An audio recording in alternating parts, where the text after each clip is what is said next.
Buenos días, sean todas y todos bienvenidos a esta Casa del Conocimiento, Instituto Universitario Vivesano. El día de hoy tenemos la segunda actividad en vivo de nuestro séptimo aniversario. Nos acompaña el profesor Luis Miguel Becerra desde Colombia, el profesor Camilo Aburto desde España, Rafael desde Venezuela y Carlos desde Brasil. Una vez más, sean todas y todos bienvenidos. Esta jornada ha sido desarrollada con el máximo cariño y festejando nuestros 7 años de aniversario en el Instituto Universitario Vivesano. No se olviden de marcar esta gran presentación por nuestras redes sociales, @vivesanobrasil. Estaremos compartiendo todas las historias que ustedes nos mencionen. Sean todos una vez más bienvenidos a esta Casa del Conocimiento. Profesor Rafael, profesor Camilo, profesor Luis Miguel, es con ustedes ahora. Muchas gracias, Giovanna. Un cordial saludo para todos, en especial, bueno, a nuestro director Carlos Ramos, parte del equipo académico, el profesor Camilo Aburto, y bueno, para nadie es un secreto, el profesor Luis Miguel Becerra, que nos acompaña desde los inicios del Instituto Universitario Vivesano y es infaltable para estas jornadas aniversario. Incluso compartíamos recuerdos recientes de una de las presentaciones que en algún momento también en estos espacios nos ha acompañado, así que es un gusto, profesor Luis Miguel, que esté con nosotros. Profesor Camilo, los saludo hasta España, ¿cómo está usted? Muchas gracias. Saludo a toda la audiencia que nos acompaña en esta mañana en el continente latinoamericano. Estamos muy contentos de recibirlos una vez más en este espacio virtual que estoy seguro que van a disfrutar muchísimo. El profesor Luis Miguel Becerra ha sido un nutricionista y docente que nos ha acompañado durante mucho, mucho tiempo y está siempre dispuesto a entregar lo mejor de sí para seguir aportando a la profesión, seguir aportando a nuestro gremio que necesita constante actualización, porque así es el mundo de la nutrición, siempre tratando de estar en la innovación. Y hoy día nos acompaña. Cuando lo invitamos a esta actividad, el profesor Luis Miguel Becerra me dijo, ¿dónde y cuándo firmo? Ahí estaré. No me importa el horario, no me importa el día, usted dígame el horario y ahí voy a estar. Y ese es el espíritu que siempre buscamos nuestros profesores, tratar de que puedan manifestar su vocación de la educación y ponerla y volcarlo al servicio de nuestros queridos estudiantes. Me voy a tomar un avión privado para viajar hasta Sao Paulo, Brasil, y poder darle la bienvenida a nuestro director, profesor Carlos Ramos. ¿Cómo le va, profesor? Muy bien, muy buenos días para todos y para todas también acá quienes están presentes. De mi parte, me siento muy honrado porque voy a ser la persona que va a tomar el avión para Cali de aquí a un par de minutos y que voy a presentar, ¿no? Como tal el profesor Luis Miguel, o por lo menos a dar esa breve introducción, ¿no? Tal cual como lo dije en la sesión de hace un par de días, realmente es algo que se puede decir muy fácil, ¿no? Cumplir años, una institución, sobre todo una institución educativa. Pero ya hablar de 7 años es hablar de algo bastante consolidado, de algo sólido, algo que tiene muy buenas bases. Y esas buenas bases no solamente las hacemos nosotros como el equipo que todos los días está allí, que pasa muchas horas en un entorno digital, hablando más con nosotros mismos que hasta con las personas que viven a nuestro alrededor. Y pero también sobre todo esos pilares son de nuestros docentes, docentes que están hechos con la mejor materia, docentes que tienen una esencia enorme, una maravillosa esencia realmente, como lo que es el profesor Luis Miguel Becerra, y es por eso de que hoy estamos acá. Así que me tomo la atribución de tomar un vuelo privado también para Cali, donde nos vamos con el profesor Luis Miguel Becerra. Bueno, de verdad que muchísimas gracias a Carlos, a Rafael, a Camilo, a Giovanna. Para mí siempre ha sido un honor y un gusto. Eh, digamos que aquí en Colombia nosotros tenemos una frase que dice que realmente la suerte es eso que pasa cuando se junta la oportunidad y la preparación. Entonces yo siento que para mí fue realmente una suerte muy, muy grande el poder llegar a contribuir un poquito en Vivesano. Yo desde hace muchos años venimos trabajando porque todos tenemos exactamente la misma visión, la visión de la mejoría del gremio, de la capacitación continua, de la dignificación de la carrera, de poderle mostrar a las personas que somos realmente hombres y mujeres de ciencia y que lo que nosotros hacemos realmente es una ciencia que es transversal a todo. Todo el mundo necesita comer y en todas las patologías hay un manejo nutricional. Desafortunadamente creo que en algunas oportunidades muchas veces el gremio se quedó estancado Vive Sano logró despertar eso, logró despertar el gremio, logró despertar el interés de las personas por darse cuenta de que no era solamente el pregrado ya, sino que nosotros podemos y debemos ser más. Entonces, de verdad que para mí es un honor muy, muy grande el poder estar aquí, el haber podido juntar esfuerzos, volver amigos, esos compañeros de trabajo que teníamos y pues en lo que yo pueda servir humildemente, siempre cuenten conmigo, desde que sea para educación continua, para mejorar, para la dignificación del gremio, como siempre ha sido, siempre estaremos aquí. Maravilloso, profesor. Se lo agradecemos y estoy seguro que así será ese compromiso. Antes de empezar con esta sesión, los invitamos a todos a dejarnos en el chat de qué parte del mundo nos acompañan en el día de hoy. Sabemos que el instituto tiene un impacto en muchos países, eso lo dejamos súper en claro porque recibimos constantemente sus postulaciones, por lo tanto ya es un proyecto absolutamente mundial impactando a más de 50.000 estudiantes, lo cual hace que sintamos un compromiso muy importante con ustedes porque cada programa está hecho y pensado por ustedes.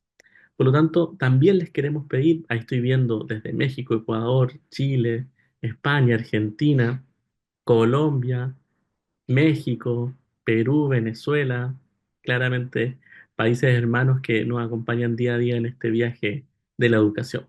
Queremos también invitarlos a dejar sus momentos favoritos en las historias de Instagram, subiéndolas obviamente de su cuenta y etiquetando al instituto @Vivesano Brasil para que de esa manera pudiéramos ver que están disfrutando de esta actividad. Y los que se quedan hasta el final de esta sesión tenemos alguna sorpresa bien especial. No sé si a alguno de los que están aquí les gustaría adelantar cuáles serían parte de esos requisitos y los beneficios también que podrían tener nuestros asistentes que se queden hasta el final. Bueno, lo mencionábamos en la primera sesión. Recuerden que en nuestra jornada de aniversario estaban planificados 3 webinars. Aquellos que garanticen la asistencia a 2 de ellos estarán participando por una beca del 100% para el diplomado de enfermedades crónicas no transmisibles. Así que aprovechen, se nutren de conocimientos y al mismo tiempo estarían participando por esta grandiosa beca. Gracias, profesor Camilo. Buenísimo. Y recordar que también tenemos un descuento vigente en nuestra página web por la celebración de nuestro 7º aniversario. Así que espero que también disfruten ese descuento muy importante en todos nuestros programas. Bueno, sin ir más lejos, le damos la bienvenida ya oficial a profesor Luis Miguel Becerra, que tiene una presentación sumamente interesante. Si es que tienen cualquier tipo de duda, pueden escribirla en el chat, porque al final de su presentación vamos a hacer una pequeña ronda de preguntas. También considerar de que esta actividad está siendo grabada y posteriormente va a ser subida a nuestro canal de YouTube para que ya se puedan empezar a suscribir en este canal de difusión donde tenemos mucha información interesante de mini clases y información relevante también. Así que todos a disfrutar de esta tremenda presentación. Adelante, profesor Luis Miguel Becerra. Bueno, muchísimas gracias, de verdad que sí. Vamos a comenzar entonces a compartir aquí la presentación. El día de hoy vamos a hablar algo bien, bien interesante. De verdad, de nuevo, muchísimas, muchísimas gracias por la invitación. Para mí, más que todo, es un honor el poder contribuir a lo que hacemos en el gremio, el poder contribuir yo pienso y estoy completamente seguro que es el Instituto de Educación Continua más importante que nosotros tenemos en nutrición y el que más abarca temas y el que más abarca población. Así que esto es un esfuerzo de muchos.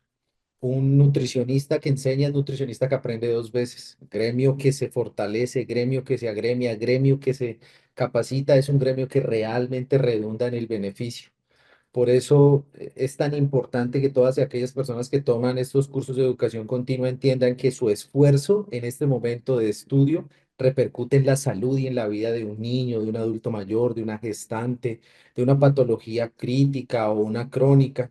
Es decir, todo lo que usted hace por formarse realmente no lo hace solo por usted, sino que usted ha decidido hacer una carrera en donde usted es capaz de sacrificar su tiempo, sus noches, eh, muchas veces hasta su salud, desafortunadamente, por el beneficio y por curar a una persona que ni siquiera conoce o que probablemente no va a volver a ver en la vida. Entonces, ese es el fin último de nosotros, prevenir y curar, y hacerlo indistintamente de quién sea la persona. Para poder prevenir y para poder curar hay que tener el conocimiento. Entonces, el día de hoy lo que vamos a hacer es hablar un poquito sobre la calidad proteica en el soporte nutricional, porque no todas las proteínas son iguales, no se absorben de la misma manera y no se comportan de la misma manera. Al no comportarse de la misma manera, hay que entender que todas las proteínas se deben utilizar en ciertos momentos y en ciertas cantidades. Pues digamos que valga la redundancia en la presentación, yo soy orgullosamente nutricionista dietista, soy especialista en nutrición clínico pediátrica y subespecialista en inmunología, y tengo, digamos que varios estudios que han venido dándome la oportunidad de compartir un poquito el conocimiento y sobre todo dedicarme a la docencia. Y el dedicarme a la docencia, poder compartir un poco de la experiencia y de lo que he visto en el diario vivir y de cómo realmente pudiéramos llegar a mejorar un poquito. Entonces, esta presentación no tiene ningún conflicto de intereses, todas las tablas están citadas, todos los autores están referenciados, y la idea de esta clase es tratar cuatro temas que son fundamentales cuando usted quiere prescribir soporte nutricional enteral como tal. La primera es que a veces también confundimos qué es soporte enteral y qué es soporte nutricional. Entonces vamos a hablar sobre esas generalidades pequeñitas. Vamos a hablar sobre la evaluación de la calidad proteica. ¿Cómo es que uno como profesional de la salud o como especialista en nutrición o como profesional afín que tiene que ver con el manejo nutricional debe analizar la calidad proteica? ¿Cuáles son los paraclínicos? Y vamos a hablar de dos o tres que son fundamentales para identificar que efectivamente la proteína que yo le estoy dando a mi paciente funciona. Y vamos a hablarlo desde los bioquímicos, que es fundamental porque pues digamos que las dinamometrías y esto ya se han venido trabajando, pero a veces dejamos de lado los bioquímicos que sirven mucho. Y finalmente vamos a hablar sobre la importancia de la proteína en algunas patologías que son muy, muy pequeñitas, pero que son muy puntuales y que han venido ganando un trecho bastante importante. Los tres objetivos que nosotros determinamos para esta presentación son, primero, pues determinar la importancia de la calidad proteica en el soporte enteral, es decir, no todos los soportes enterales son iguales y no se comportan de la misma manera. Segundo, vamos a analizar el tipo de proteínas disponibles para el soporte, o sea, cuáles tenemos en este momento y cómo se utilizan. Y finalmente, comprender el rol de esa proteína en el soporte nutricional enteral. Nos han dicho a lo largo del tiempo y a lo largo de la vida que es que el ser humano es 70% agua y que entonces como somos 70% agua tenemos que hidratarnos muy bien. Pues resulta que nosotros somos entre 14 y 18% también de proteína. Eso quiere decir que así como uno hace o es muy acucioso con la hidratación del paciente o con de las personas, también tiene que ser juicioso con el consumo proteico. Donde nosotros tenemos ese 14 a 18%, aproximadamente en un adulto entre 8 y 12 kilogramos como tal de proteína en el adulto y aproximadamente entre 4 y 7 en los niños pequeños. De esos 8 o 12 kilogramos, es decir, de ese 14 a 18%, nosotros más del 40% de esa proteína que nosotros tenemos está en el músculo esquelético, el 15% en estructura, como por ejemplo en los huesos, y el 10% es a base de proteína visceral. Eso quiere decir que cuidar la proteína musculoesquelética o los aminoácidos que la componen es la mejor manera para garantizar que exista un cuidado en esa proteína que nosotros consumimos, porque de ahí hacia adelante, pues el 14 a 18 de grasa, el 6% de minerales, pero sí, fíjense que en comparación con la cantidad de carbohidratos, nosotros necesitamos 14 veces más depósito de proteína que de carbohidratos. Entonces, así mismo debe uno analizarlo. Una de las cuestiones que yo siempre me pongo a pensar es que no todo lo que nosotros consumimos lo aprovechamos. O sea, entender que lo que yo consumo no se absorbe todo es el pilar fundamental de esta clase. El 60% de la proteína que nosotros consumimos la perdemos. Entre el 25 y el 60% ha sido establecido. Este es un estudio que salió en el Frontiers en 2024 y lo que hace es identificar cuáles son las características de la pérdida proteica. De cada 100 gramos que yo consumo de proteína dentro de la alimentación, Por la digestión se ha establecido que hay un rango muy amplio de pérdida que puede ir entre el 2 y el 40%. O sea, es muchísimo. Yo puedo perder poquito o puedo perder mucho, pero siempre pierdo en la digestión. Hay una pérdida metabólica que es lo que nosotros llamamos el uso de aminoácidos aporte metabólico, que puede ir entre el 10 y el 30%. Eso quiere decir que de cada 100 gramos que yo consuma de proteína, tengo el potencial biológico de perder entre 25 y 60. Esa es la razón fundamental de por qué cuando nosotros consumimos proteína en un adulto necesitamos, por ejemplo, 1,1 gramos de proteína en un adulto y en los pacientes en pediatría necesitamos entre 1,87 para los niños de 6 meses y 1,18 gramos de proteína por kilo para los niños mayorcitos, hasta 17, 18 años. En esos gramajes de proteína, es decir, 1,11, por ejemplo, para los adultos, ya viene inmerso el concepto fisiológico de la pérdida de proteína. Por eso es que es tan riesgoso cuando las personas dejan de consumir proteínas y los ve uno a 0,8, a 0,9 por kilogramo en el soporte y uno dice, si ya imagínense, yo pierdo el 60% de lo que consumo o probablemente pueda llegar a perderlo, si yo consumo menos de lo que ya está estipulado, pues obviamente el carácter del consumo proteico es mucho menor. Y por eso es que las personas que tienden a tener patrones alimentarios inadecuados o que usted está en una enfermedad y tiene un soporte nutricional bajito o que no cumple sus requerimientos de proteína, el paciente se sobreinfecta, el paciente aumenta la mortalidad, los días de ventilación mecánica, entonces es muy importante. Hay que garantizar esos valores mínimos porque no todo lo que uno consume lo absorbe. Como yo les mencionaba, sí existe un error en lo que nosotros consideramos soporte nutricional. El soporte nutricional es el aporte adicional de nutrientes al paciente para un tratamiento o para un requerimiento o para un objetivo específico. Tenemos tres tipos de soporte nutricional. Cuando el nutricionista aumenta las calorías de la alimentación, eso ya es soporte nutricional. Eso se llama alimentación hipercalórica. Y como el soporte es la provisión de esos nutrientes, todo lo que yo aumente ya es hipercalórico. Es decir, si yo lo paso de 100 calorías por kilo a 120 calorías por kilo en un paciente pediátrico o en un adulto de 35 a 50, por ejemplo, eso es soporte nutricional. Existe una clasificación nueva, que tenemos hace como unos 10 añitos, que se llama sistemas ABA, o sea, sistemas de alimentación básica adaptada. La diferencia es que en la alimentación básica adaptada yo utilizo productos que hace la industria, es decir, no solamente son preparaciones caseras, sino que yo utilizo, por ejemplo, esos pudines altos en proteína y eso. Esa es la diferencia importante entre la alimentación hipercalórica y la básica adaptada, que en la hipercalórica solo son preparaciones artesanales o alimentos normales y en la básica adaptada ya utilizo preparados comerciales como tal. Lo que a veces nosotros conocemos como soporte nutricional es lo que llamamos nutrición artificial. Esa es la vía oral, la enteral, la parenteral y la mixta. Y fíjense que yo diferencio la oral y la enteral porque la característica del soporte enteral, según Aspen y Espen, es la provisión directamente al tubo digestivo. Si yo utilizo la boca para masticar y para tragar, no es soporte enteral, es un soporte oral. Por eso ustedes verán que aquí, como estamos hablando de soporte enteral, nos iremos directamente a lo que tiene que ver con las sondas y con los puertos de alimentación. Entonces, siempre recuerden, enteral es entérico, o sea que va directamente al tubo digestivo y no utiliza la boca.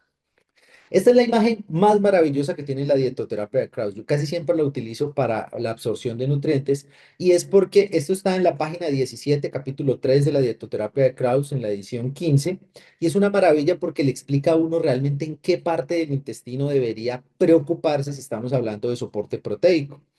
Y es que en la parte distal, en la parte proximal del yeyuno y en la parte distal del duodeno es donde empieza realmente la absorción proteica y esa absorción de aminoácidos, de dipéptidos y de tripéptidos va hasta la parte medial del yeyuno y ahí es donde acaba realmente de manera importante la absorción.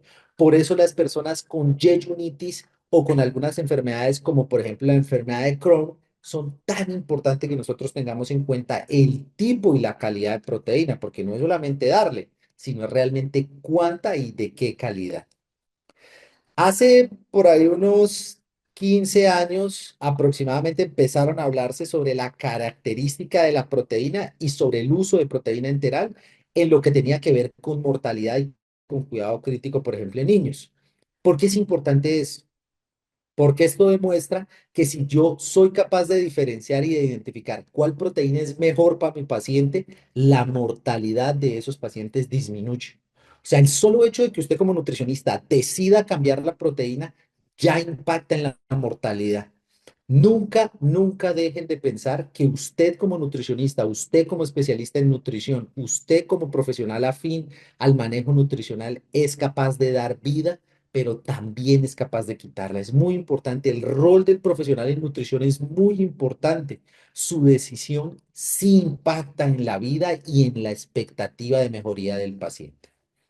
Existe una cosa que se llama árbol de las fórmulas. Yo, digamos que yo diseñé, este es el que casi siempre utilizo para explicar que nosotros en la calidad proteica tenemos el origen, que es animal, pues obviamente casi siempre de la leche de vaca, aunque ya lo han empezado a utilizar de leche de búfala también, y de origen vegetal, que casi siempre está asociado a la soya y ahora lo están empezando a sacar de las arvejas.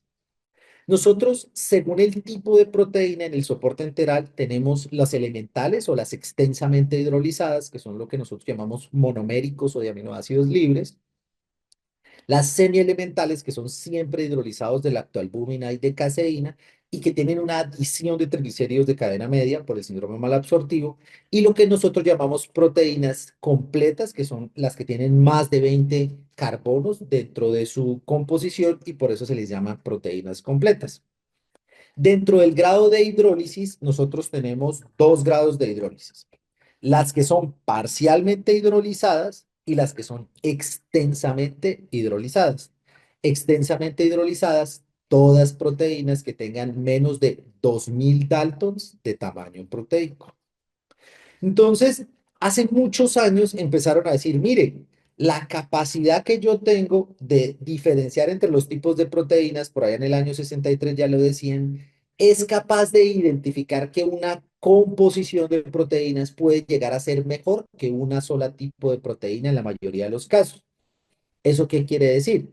Que si ustedes ven en la diapositiva, el estudio demuestra que no necesariamente solo un uso de proteína puede ser benéfico en todos los casos, sino que el mezclarlo, y más adelante veremos lo de las velocidades de absorción, puede llegar a ser muy benéfico en los pacientes. ¿Cómo miden ustedes como profesionales en nutrición la calidad proteica? La calidad proteica, nosotros la hablamos sobre la razón de eficiencia proteica. Eso es bien interesante. Cogen dos ratoncitos. A los dos ratones le dan el mismo tipo de alimentación y la única diferencia es la proteína, tanto en el tipo, no en la cantidad. Entonces dicen, a este le voy a dar soya y a este le voy a dar proteína de suero de leche. Y el animal que gane más peso es el que deberá tener una razón de eficiencia proteica mayor, esa proteína. Entonces cogen el peso ganado de cada animalito y lo multiplican por la unidad de proteínas consumidas. Y así sabe uno más cuál, como único factor la proteína, puede hacer que suba más de peso el paciente. La mayor razón de eficiencia proteica que nosotros tenemos está descrita en el huevo. La razón de eficiencia proteica del huevo es 3,7. Mientras que hay algunas mezclas vegetales que se han empezado a acercar, es decir, por eso les decimos que pueden haber algunas mezclas entre algunos aminoácidos y algunas proteínas, y la colombiarina, por ejemplo, es una, o la bienestarina o la incaparina, son mezclas vegetales que pueden ir asociadas. Por ejemplo, la bienestarina en Colombia es una mezcla de proteína de suero de leche con proteína de algodón y con proteína de soya. Entonces va uno entendiendo esa partecita. Este es tal vez el estudio más importante que se ha hecho en nutrición enteral en los últimos 20 años, yo creo. Este estudio lo hace una de las principales autoridades en nutrición en Colombia, que se llama Patricia Sabino. Patricia hace un estudio que lo publica en el Nutrition Clinical Practice, como en el año 2019-2020, donde compara los tipos de proteína. Al comparar los tipos de proteína, lo que hace uno es identificar que la mejor proteína para uso biológico como tal y para razón de eficiencia proteica podría ser la proteína aislada de suero de leche o concentrada de suero de leche, lo que llaman proteína whey. Sin embargo, si yo no tuviera disponibilidad de utilizar proteína whey, el huevo es la mejor opción. Y ahora ya tenemos proteínas en soporte nutricional que vienen de albúmina de huevo. Esa sería una muy buena opción. De ahí hacia abajo, fíjense que el colágeno ni siquiera ha sido reportado, pero los PDCA-AS, que es como nosotros medimos en el análisis de cómputo de aminoácidos corregido, tiene 0,08. O sea, es el peor PDCA-AS que hay, es el del colágeno. Por eso es muy importante desvirtuar eso que la industria ha venido vendiendo, y es que el colágeno es una muy buena fuente, y eso no es cierto. Las personas les dicen, si usted toma colágeno, le mejora las rodillas, le mejora las articulaciones. Tampoco es cierto. Tomar colágeno para pensar que uno sintetiza colágeno es igual de absurdo que comer cerebro y pensar que uno se va a volver más inteligente. Es exactamente igual de ilógico.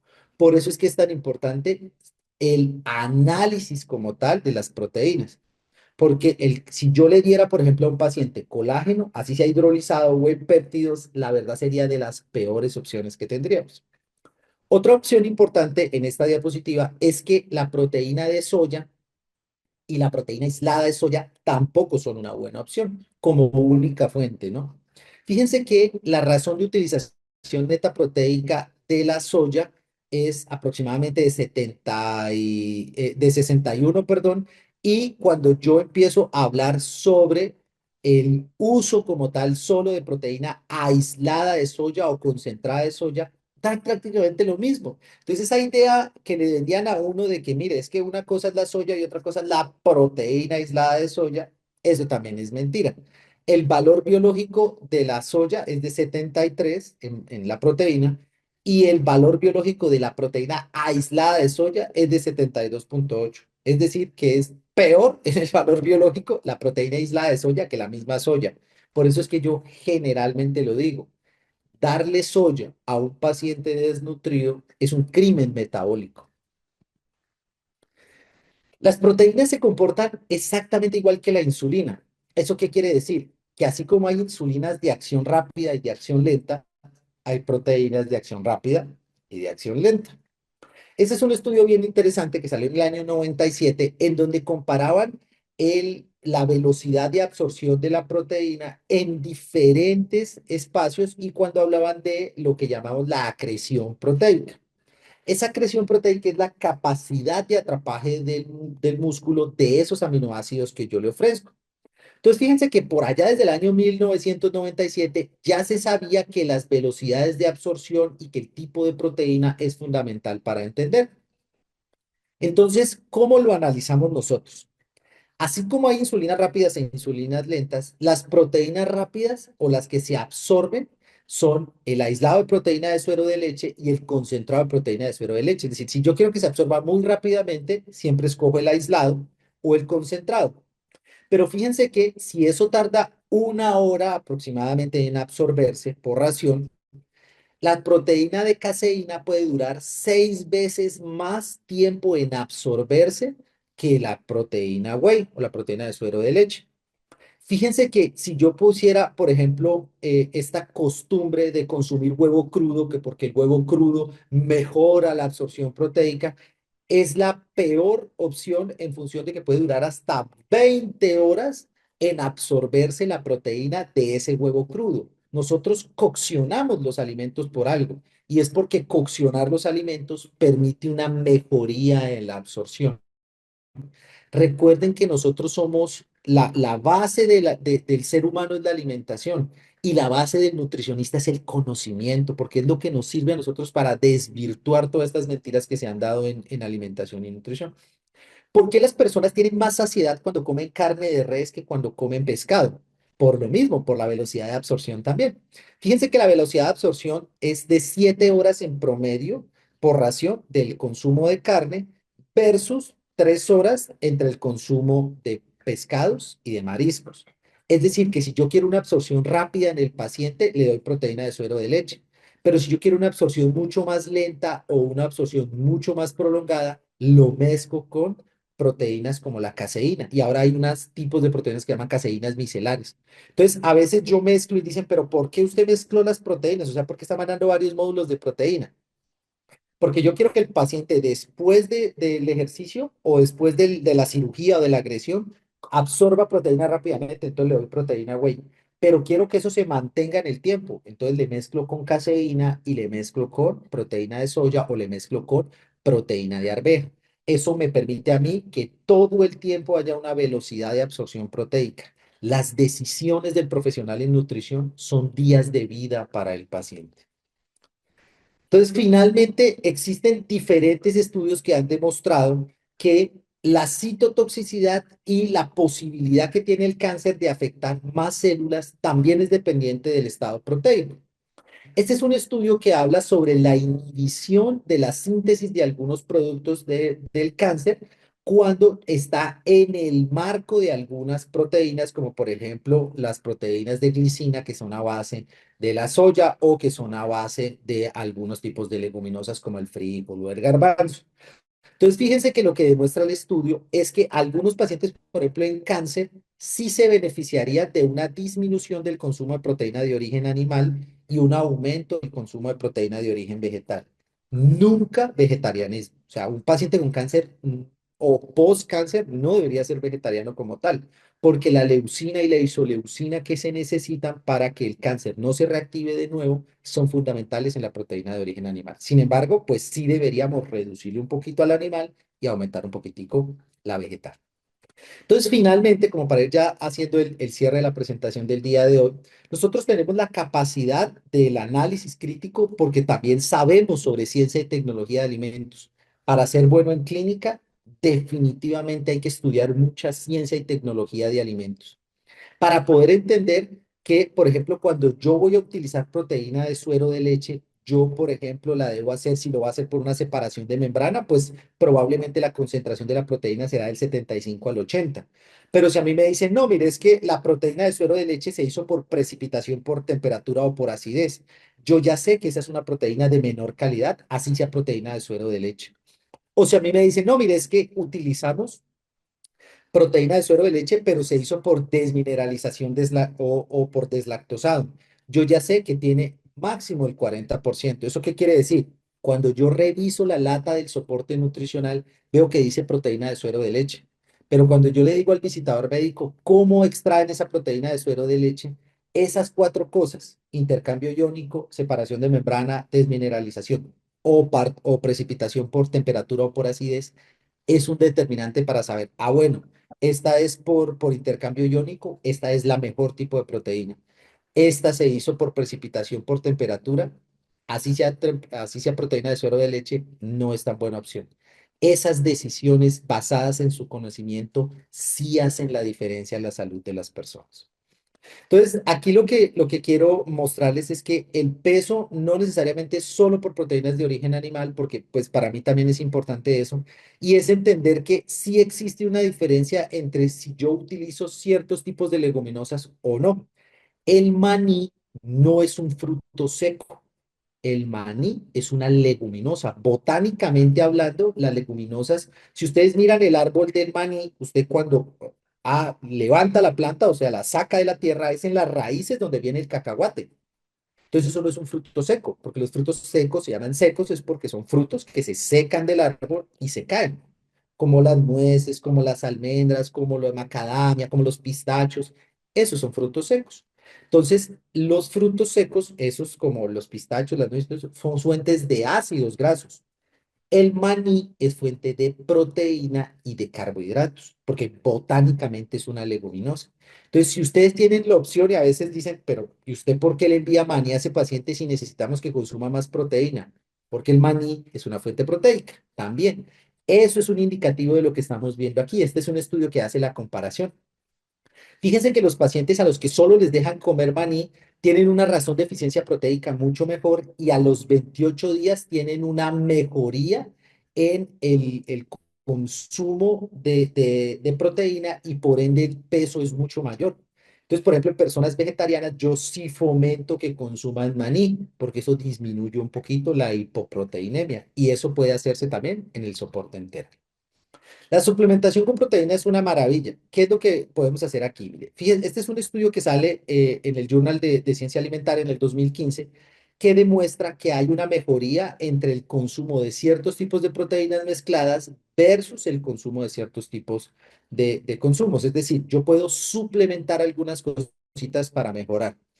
Este es un estudio que lo que hace es comparar 25 gramos de proteína whey, 25 de soya y 25 de proteína de arroz versus la dosis de 6,25 gramos de proteína whey y la suplementación de 5 gramos de leucina al día, demostrando que el incremento es muy, muy alto, pues obviamente cuando suplemento leucina, pero que los que más se acercan a eso son, por ejemplo, la proteína de arroz. Entonces uno dice, uy, ¿cómo así? O sea, usted selecciona una proteína de suero de leche y también le da proteína de arroz. En el soporte enteral se pueden hacer esas mezclas y eso hará que las concentraciones de leucina y de isoleucina sean mucho mejores. Recuerden que la leucina es un precursor del HMB y el HMB es uno de los más altos activadores de los receptores mTOR. Eso hace que, en palabras castizas, el paciente recupere más masa muscular. ¿Qué paraclínicos sirven para que puedan analizar esto? Proteínas totales y diferenciadas, que es el nivel de albúmina, globulina y proteínas totales. La 3-metilhistidina, que es de orina en 3 días consecutivos, de 24 horas. La fenilalanina en plasma y la citrulina en plasma. Todos esos son marcadores del estatus proteico. Sin embargo, el índice creatinina talla es la mejor opción. Le piden ustedes a su paciente creatinina en orina de 24 horas. Lo comparan con la creatinuria ideal de ese paciente en esa talla. Es decir, si yo mido 1,85, debería excretar, por ejemplo, 1.300 miligramos de creatinina en orina. Entonces yo lo comparo, lo que expulsa el paciente en 4 horas con lo ideal que debería expulsar con esa misma talla. Lo multiplico por 100. Si ese valor me da por debajo del 60%, el paciente está haciendo un catabolismo muscular severo. Eso me daría el indicativo para subir la cantidad de proteína en el soporte enteral. Si me da entre 60 y 80 es una depresión moderada, si me da entre 80 y 100 es una depresión leve y si da por encima de 100 significa que el paciente tiene un buen estatus proteico. Obviamente, si el paciente tiene una tasa de filtración glomerular normal, es decir, si no es un paciente con enfermedad renal crónica. El rol en la sarcopenia, pues ya se sabe, este es uno de los últimos artículos que hablaba sobre efectivamente la capacidad que tiene la masa muscular, no solamente en la mejoría del músculo esquelético, sino que también hay una proliferación de bacterias probióticas de manera adecuada y modifica la autofagia. Por eso es que nosotros siempre decimos que si van a romper el ayuno, siempre rompan el ayuno con proteína. Esa es la base fundamental de esa decisión. ¿Con qué debo romper el ayuno, doctor? El ayuno, rómpalo con una buena porción de proteína. Yo, por ejemplo, siempre le digo a las personas, si va a romper su ayuno, rómpalo con huevo o con proteína de suero de leche. Eso rompe el ayuno y hace que la síntesis y la mejoría, pues, obviamente se dé. Ya para finalizar, ¿qué hay que hacer en el soporte enteral? ¿Por qué yo le recomiendo darle la proteína de suero de leche, la última dosis del soporte enteral, el módulo proteico, antes de acostarse? Este es un estudio que sale en Nutrients que lo que hace es comparar la síntesis proteica de los pacientes cuando no se les da proteína de suero de leche antes de acostarse versus cuando se le da. Cuando uno duerme, el metabolismo baja y obviamente la síntesis proteica disminuye. Para evitar que ocurra esto, personas que realizan actividad física o que están haciendo terapia o que tienen alguna enfermedad desgastante de la proteína o hipercatabólica, damos entre 30 y 45 gramos de proteína de suero de leche antes de acostarse. Eso hace que ese decrecimiento metabólico del sueño no impacte la síntesis proteica, sino que dentro del sueño y dentro del periodo de sueño vuelve a sintetizar proteína. Entonces, esos son personas que recuperan más rápido la masa muscular. Siempre recuerden, como les decía, 35 a 40 gramos de proteína es el ideal. ¿Cómo se logran 35 a 40 gramos de proteína si es que ustedes no quisieran darla en proteína de suero de leche? 7 huevitos, podían utilizar 176 gramos de pollo, 168 gramos de carne, pero lo más fácil son unos 3 scoopsitos para obtener 60 gramos de ese polvo que nos den entre 35 y 40 gramos como tal de proteína de suero de leche.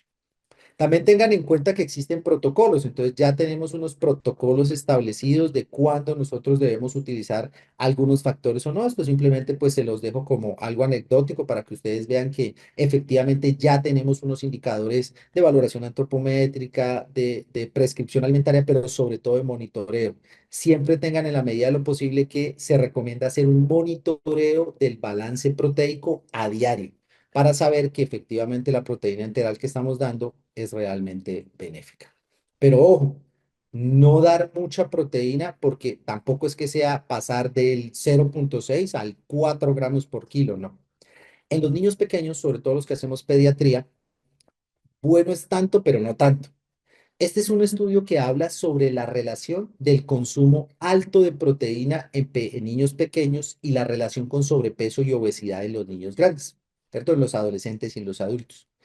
La razón fundamental de por qué muchas obesidades se están dando en este momento es porque también estamos dando mucha proteína de niño. Entonces, por eso les decía, existen unos rangos adecuados. 1,87 a 1,18 gramos de proteína por kilo son los adecuados para pacientes en pediatría. Dar mucha proteína tampoco es una buena opción. Y ya para cerrar, ¿cómo saber que estoy dando la proteína adecuada? El rango de calorías no proteicas, gramos de nitrógeno, es lo ideal. 180 a 200 debería ser lo ideal que yo podría dar. Entre 180 y 200 calorías no proteicas por cada gramo de nitrógeno. Y si su paciente está críticamente enfermo y quieren darle soporte enteral, siempre recuerden que los críticos deben ir entre 80 y 119 calorías no proteicas por cada gramo de nitrógeno. Entonces, en conclusión, el mejor tipo de proteína para soporte enteral debe partir de las proteínas altas en leucina, como la proteína de suero de leche y concentrada de suero de leche. El índice creatinina talla, la dinamometría y los exámenes de proteínas totales y diferenciadas, como se nos mencionaba, son las mejores opciones para la evaluación de proteica en los pacientes.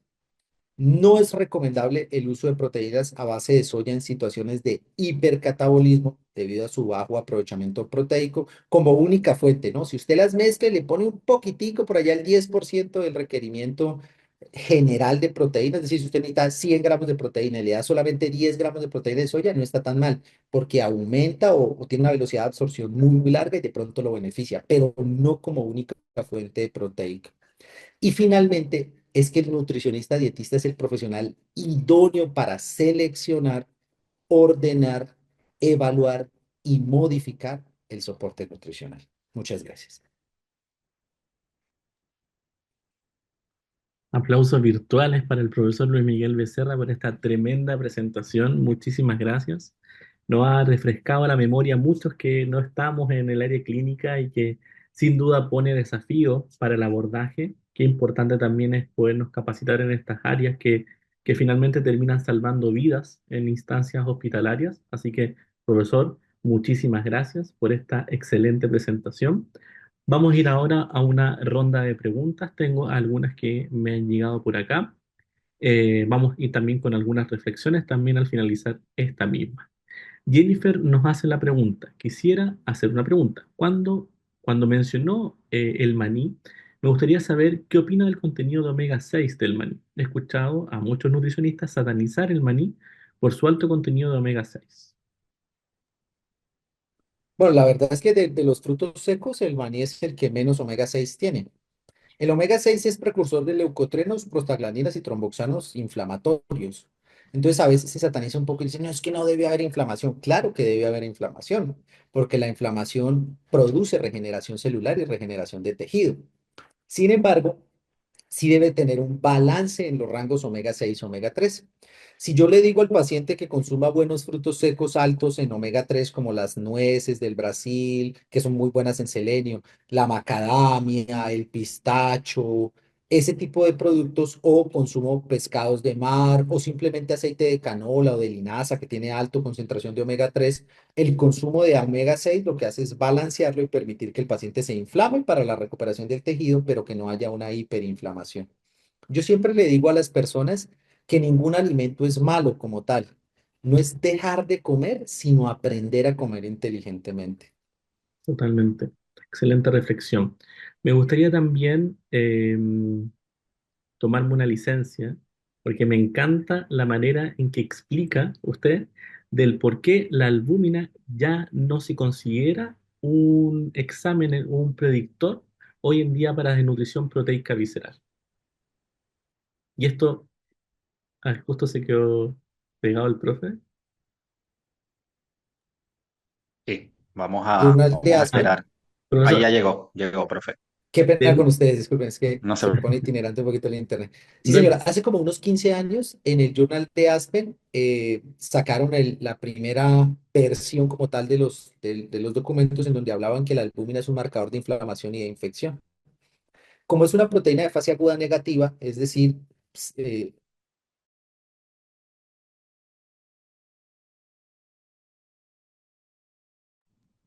Creo que el cuerpo nuevamente, es como cuando uno, qué pena, no sé si me escuchan ya bien ahí, ahora sí, ahora pero sí, profesor, ha sido un poco itinerante. pero sí, ya regresó, qué ahora pena con sí, ustedes. no se preocupe. Mil disculpas. Entonces, le estaba comentando que cuando sube la epsidina y cuando sube la PCR, tiene que bajar la albúmina, porque es como cuando a uno le falta plata. Entonces, cuando a uno le falta plata, uno dice, bueno, tengo que pagar esto o tengo que pagar lo otro. Como lo que tiene de moneda de recambio el hígado son los aminoácidos, dice, yo prefiero producir PCR y producir albúmina, producir epsidina y producir interleuquina 12 e interleuquina 6 que sintetizar albúmina. Entonces yo le pido la albúmina a ese paciente y sale muy bajita y lo mandan a soporte. Y dicen, mire, es que tiene que subir, pero esa es una albúmina que está muy bajita, no porque el paciente esté desnutrido, sino porque el cuerpo está haciendo un uso de los aminoácidos para responder a la infección y la inflamación. Una vez el paciente deje de estar infectado y deje de estar inflamado, la síntesis de albúmina va a subir porque va a dejar de gastar tanto aminoácido allá. Entonces a veces le dicen, uy, ¿usted cómo es de bueno? Pues realmente no es que uno sea bueno. La verdad es que todo profesional en nutrición debe ser un buen fisiólogo, un buen bioquímico y bueno en ciencia y tecnología de alimentos. Pero sí, la albúmina realmente no es un marcador nutricional, es un marcador de inflamación y de infección. Buenísimo. Voy a poner un tema reflexivo en este momento porque creo que es muy importante llevar todos estos conocimientos, como usted menciona, a la práctica. Y sabemos que la estadía en hospitales es un gran problema porque hoy en día la predicción de estadía hospitalaria aumenta el riesgo de morbilidad cuando los pacientes se quedan mucho tiempo hospitalizados. Y eso es una complicación. No, es una complicación de morbilidad porque aumenta el riesgo de riesgo de bacterias, riesgo de intoxicaciones, riesgo de una serie de problemas asociados con infecciones intrahospitalarias. Pero también es un problema porque al aumentar la estancia hospitalaria, también se disminuye las reservas musculares. Hay estudios que comprueban de que a mayor tiempo hospitalizado disminuye las reservas musculares prácticamente hasta en un 1 o un 2% por día e incluso en adultos mayores deteriorados con inmovilidad hasta un 10%. Por lo tanto, sabemos que en la teoría es muy importante aumentar la ingesta de proteínas, pero también se presenta la complejidad cuando esas mismas personas están hospitalizadas en centros que quizás no tienen los recursos para poder incorporar, no sé, proteína de alto valor biológico o incluso con una mayor frecuencia.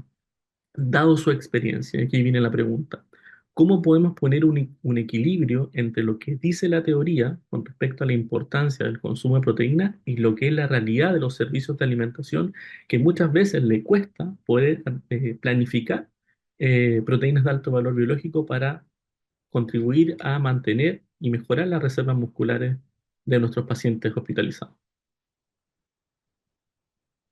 Pues la opción que nosotros hemos visto que ha sido la más adecuada es tratar de hacer primero en el servicio, ganarse al jefe del servicio.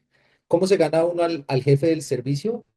con conocimiento y con estudios. Entonces, digamos que nadie llega y es, o sea, y su criterio en la unidad o en el departamento y todo, nadie llega siendo el que todo el mundo le hace caso, sino que se va ganando. ¿Cómo se va ganando? Pues con la mejoría de los pacientes. El jefe del servicio es fundamental porque pues es el que determina, digamos, que la capacidad que tiene uno para modificar el soporte. Eso sería lo primero. Lo segundo es que la industria realmente sí se mueve por la recomendación del profesional. O sea, si usted como profesional hace una visión colectiva de que el tipo de proteína es mucho mejor y que debe reducir ciertos componentes, como por ejemplo, no sé, la carragenina en el soporte nutricional, eso ayuda mucho. Y como tercero, tener, yo creo sinceramente que nosotros como nutricionistas nos hace falta estudiar algo que se llama economía de la salud, que a veces no se lo muestran tanto a uno, pero digamos que Vivesano es uno de los pocos institutos y de las pocas universidades que se ha enfocado también en explicarle a las personas dentro de los varios módulos. Si ustedes han tomado algunos, verán que diferentes profesores han hablado sobre economía de la salud, eso es una maravilla diferencial que tiene Vivesano. Y es tratar de entender que no necesariamente yo tengo que utilizar siempre el más costoso, sino que puedo mezclar los dos más baraticos para que en economía de la salud no impacte tanto el estado de las arcas de la nación, pero que el paciente pueda lograr tener ese beneficio. Y lo último que para mí ha sido importante en eso es es tener datos para presentar. A veces uno le presenta al auditor médico y el auditor médico no entiende bien lo que uno le está diciendo. Él ve en función de datos y a veces el profesional de nutrición no recoge datos. Si yo le tomo dinamometría a mi paciente cada 4 días, que es cuando cambia, y soy capaz de poner en una gráfica, mire, doctor, yo puse este soporte proteico y este paciente empezó a ganar masa muscular y a lo largo del tiempo soy capaz de hablar el lenguaje de la persona que toma la decisión, es una manera muy adecuada para que pueda ir a cambiar la visión institucional de la importancia de la proteína en ese soporte. Excelente, profesor Luis Miguel. Una consulta muy breve porque siempre se genera este debate en el ámbito del soporte nutricional, fórmulas comerciales versus fórmulas que podamos elaborar en casa de manufactura casera. ¿Cuál es su postura al respecto sobre esto? Está silenciado, profe. Perdón, ese es un tema bien álgido, porque el utilizar estas preparaciones caseras, pues aumenta el riesgo de una enfermedad transmitida por alimentos, aumenta la pérdida de nutrientes, se hace muy incierto realmente también yo cuánto le aporto a mi paciente de diferentes micronutrientes, porque pues digamos que un ejemplo que yo ponía, ellos me decían, no, pero es que aquí se puede dar una gran cantidad de nutrientes. Yo les decía, sí, usted le puso 100 gramos de arveja. ¿Cuánto yodo traen 100 gramos de arveja?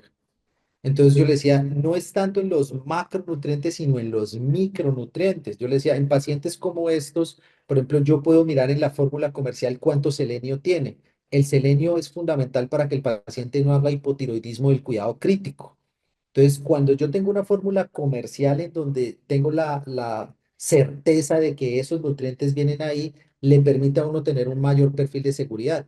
Lo que pasa es que a veces las guías y los protocolos las hacen para europeos y a veces nosotros aquí en Latinoamérica no tenemos ni para medir una albúmina, no tenemos ni para la hemoglobina, solo tenemos un tipo de fórmula. Entonces se hace difícil porque ellos viven en el mundo de Peter Pan, en donde todo lo tienen, pero nosotros aquí en países latinoamericanos o en el continente americano se nos hace difícil. Entonces, yo personalmente no recomiendo utilizar fórmulas artesanales por el riesgo biológico, por la incertidumbre en el régimen de alimentación y porque aumenta la probabilidad de solamente una enfermedad transmitida por alimentos. Pero entiendo lo que pasa en hospitales porque nosotros la guerreamos aquí en hospitales todos los días.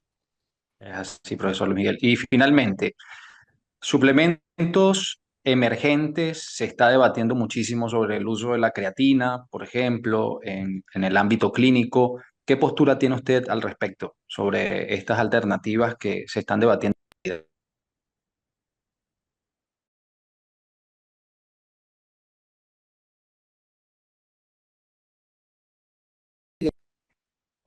Qué pena, se va el internet, qué pena con ustedes.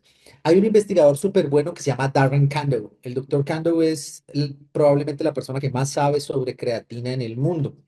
Y uno, pues, digamos que tiene que seguirse capacitando en eso.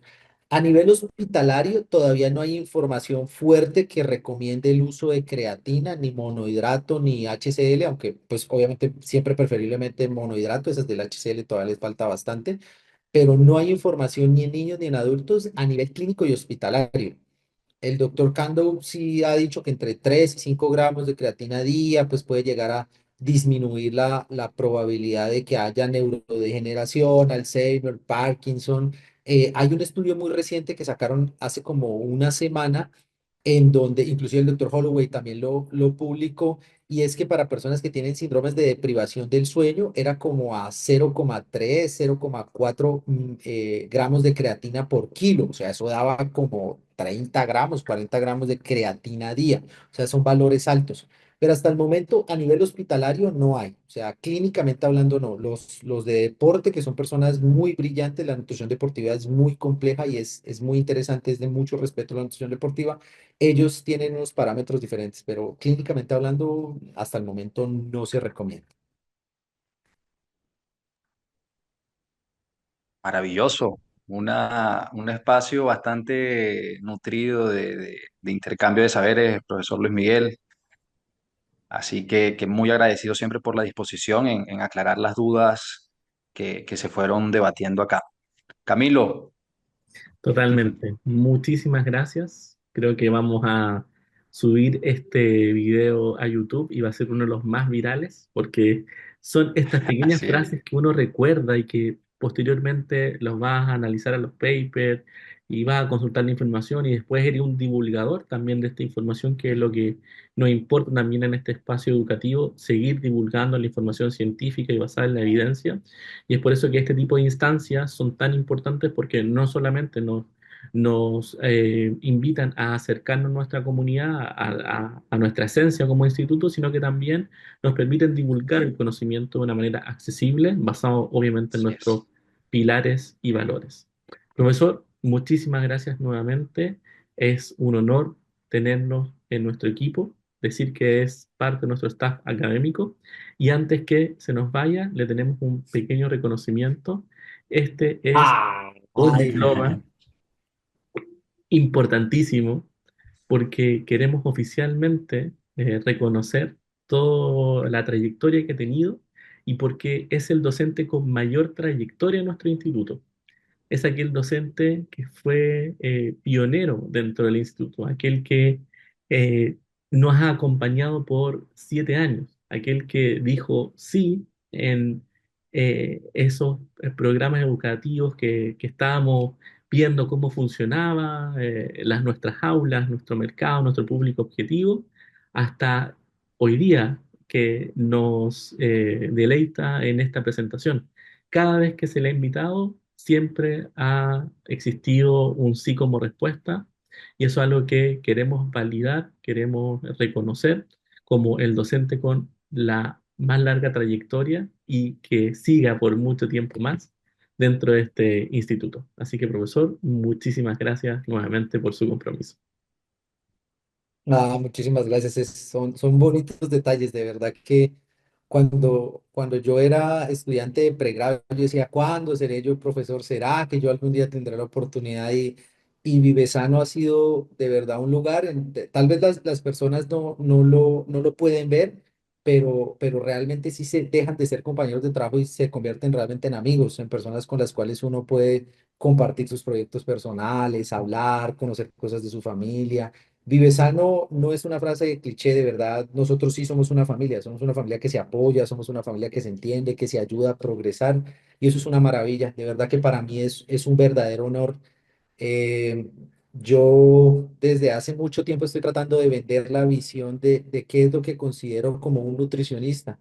Vivesano es un equipo, somos un ejército, tratando de demostrar y de dignificar la nutrición, de demostrar que somos más que cuánta papa y cuánto arroz debe comer un paciente, y demostrar que somos una ciencia maravillosa que cura y que previene.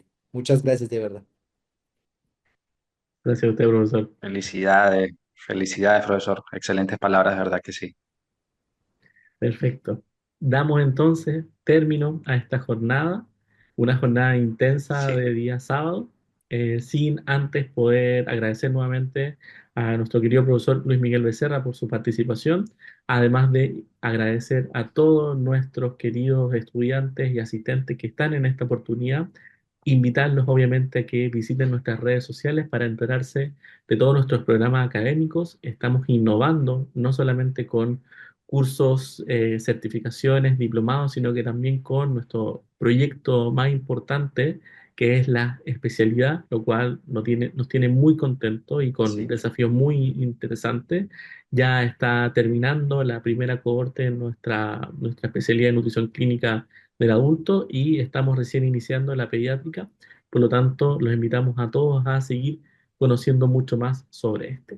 Las preguntas que quedaron pendientes, podemos también a futuro hacer un pequeño reel, profesor, con lo que quedó pendiente, pero en términos generales logramos cumplir el objetivo. Así que todos atentos a la Así es. información de nuestras redes. Profesor Rafael.